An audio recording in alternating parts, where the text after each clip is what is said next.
Sathya Sai Speaks, Volume 12, Chapter 43. To the Mothers.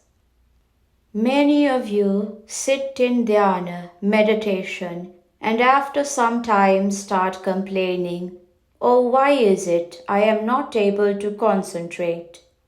Bhagawan, help me fix my mind on you." Do not get impatient and bewail. Feel rather that you must make the mind pure and clean, so that God Himself will be tempted to possess it. He is the chora, thief of the heart. When thieves enter the house, they select things of value. They will not be bothered about firewood or charcoal bags. God, too, when He comes in the role of a thief, looks for the most precious thing, the thing He values most, the thing you have taken most pains to foster. He carries away the pure thoughts, the deeds soaked in the sweetness of sympathy and compassion, the feelings of unconditional love that asks for nothing in return. God is no ordinary thief. This thief makes people richer by his theft, richer in happiness, serenity, and self-esteem. This thief is loved the more he steals. He wakes up the sleeping and then steals what the household has kept for him. Many times the people pretend to sleep so that he may come and steal the things they have kept for that very purpose.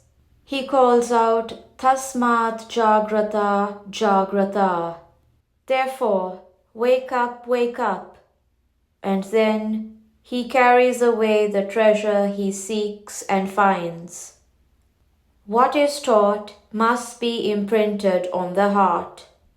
You have that treasure in you, but you do not know it.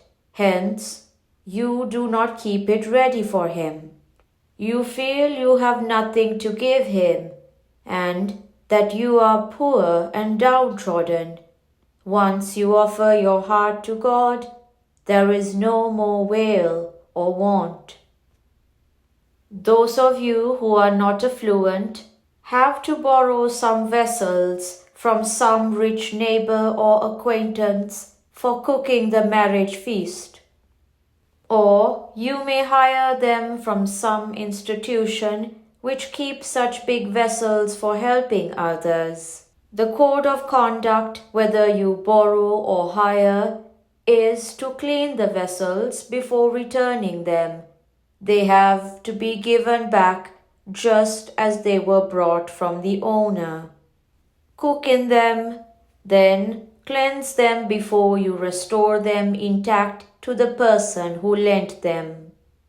The immortal beings who have assigned for themselves this role, this venture of celebrating a lifetime on earth, have, as it were, borrowed a heart from God, the Supreme Giver, in a clean condition.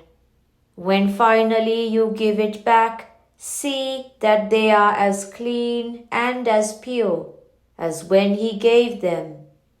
That is the code of conduct, or else He will not accept them.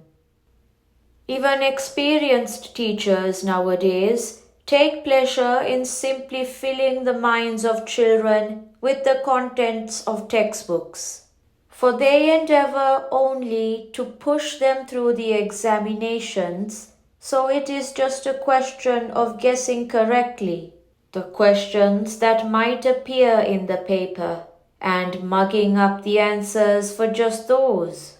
Once the boys and girls have written the things which their heads have been stuffed with, they return home with heads emptied and hollow. What you teach must, however, be imprinted on the heart, not stacked in the brain. That will mold their character and make them useful for themselves and society. Take the example of Dhruva. his stepmother told him that he can win the favor of the king, his father, only through God's grace, which he has to win through penance. So the 5-year-old boy went into the forest and practiced austerities that were unparalleled in history. As a result of the penance, his desire was so sublimated that in the end he declared, "I do not care for royal favor or even the worldly throne. I shall attain the kingdom of God. I shall sit in the lap of God." Thus, he rejected the lordship over humans and preferred the joy of being a child of God with God. Recognize the great potentials of the child. In the tender hearts of children, there is much potentiality of devotion and attachment to higher ideals and objectives. This can be developed and cultivated by you. Do not think that they do not know anything, that you can divert them any way you wish. This is a mistake.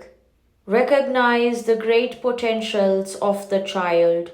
Adopt such methods as the child himself might suggest or indicate. Help the child reach godliness and become aware of its high density. Do not presume that the child is some inferior personality or that it is incapable of attaining the heights. The parents themselves are not competent to guide the children. They dote on them and do not know how to correct them. They have reprehensible habits and ways of life. They smoke, play cards, gamble, drink, and fight in the home. They utter falsehoods, talk scandal, boast and slander in the presence of the children. How then can they lead their children on right lines? You will have to persuade such parents to mend their ways and be inspiring examples rather than enemies and obstacles. But before you advise the parents, see that you have no defect to which they can point their fingers. Earn the right to advise before you venture on the mission. First, set right your own homes. See that the atmosphere of the home is free from hatred, pride, slander, and greed. See that love is the flywheel of the home, that faith in God is the bedrock on which the relations between the members are built. India stands forth as the teacher to humanity. Indian traditions and Indian modes of living are now being fast cast away. Crude manners of dress and speech and personal appearance are replacing them. Children should be taught to look upon these with disgust. They should know them for what they are: aberrations and vulgarities. Now, obscene posters are pasted along the roads by cinema theaters in order to attract fans. They contaminate character very subtly and silently. Children must make the elders ashamed when they permit such demeaning posters to appear in public view. They have to waken the elders into a sense of shame at the lowering of human values. Unless we plant these ideals in the children, India will go down to the depths of degradation. How can you tolerate these obscene pictures, these posters publicizing pornographic films, this most objectionable type of dress, this brazen behavior and appearance? Do everything possible to root out this evil. Train the children and the young to remove this blot from the face of Bharata Mata, Mother India. India stands forth as the teacher to humanity thanks to the virtue, the fortitude, the moral strength of the women of the past and the present. You have to maintain these qualities and foster them so that she might hold her head high among the nations of the world. Children are the roots of the national tree. Establish the status of the mother in the home as the upholder of spiritual ideals and therefore the guru of the children. Every mother must share in this effort, the expansion and steady manifestation of the God consciousness latent in every child. Children are like crops growing in the field, destined to yield the harvest on which the nation will depend. They are the pillars on which the foundation of the nation's future is built. They are the roots of the national tree, which has to give the fruits of work, worship, and wisdom to the next generation. The Sathya Sai Bal Vikas has been evolved in order to feed those roots, strengthen these foundational pillars, and fertilize the growing crops. Children are now growing up in an atmosphere polluted by corruption, anxiety, and hollow pomp, because people are enamored of the shallow material culture, mainly imported from the West. Parents, teachers, and even the nation's leaders often lack admiration, understanding, and the practice of the core principles of Bharatiya culture. As a result, children are denied the precious heritage which is their due. They are inducted into alien ideals, thoughts, and habits. They are praised for reciting foreign nursery songs, to the neglect of native rhymes. The educated child cuts himself away from the village child, and the children of the unschooled. The older persons have but a little distance to travel before they disembark.